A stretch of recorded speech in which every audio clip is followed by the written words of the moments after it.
cognitive biases are more global in nature. It's a good idea to get down to the specific beliefs that make up these cognitive biases. Let's look at a few common beliefs and see if we can bust them.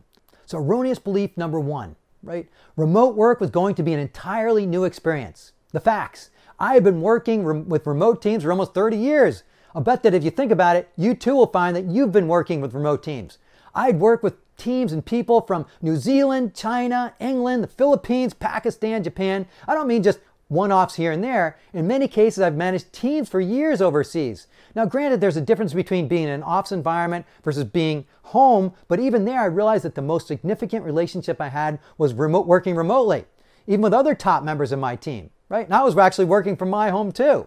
Another erroneous belief is distractions from home will certainly keep my employees and even myself from being as efficient and effective as they can be in the office where distractions are minimized.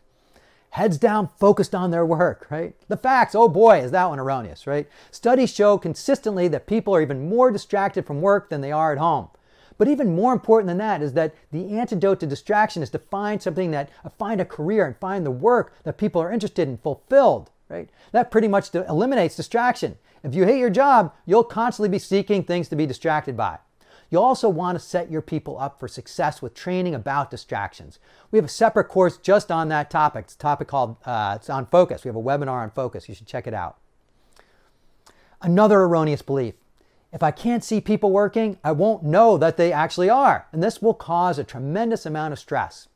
Fact. The fact is that what you should be focused on is not seeing them work, but on getting results, right?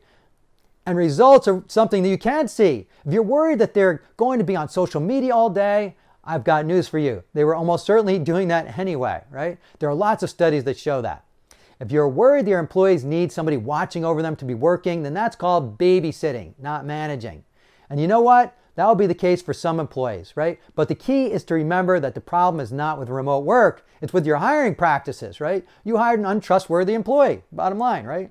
We'll discuss this in more depth in the trust episode. The bottom line is that you need to either trust the people you work with or find others whom you can trust.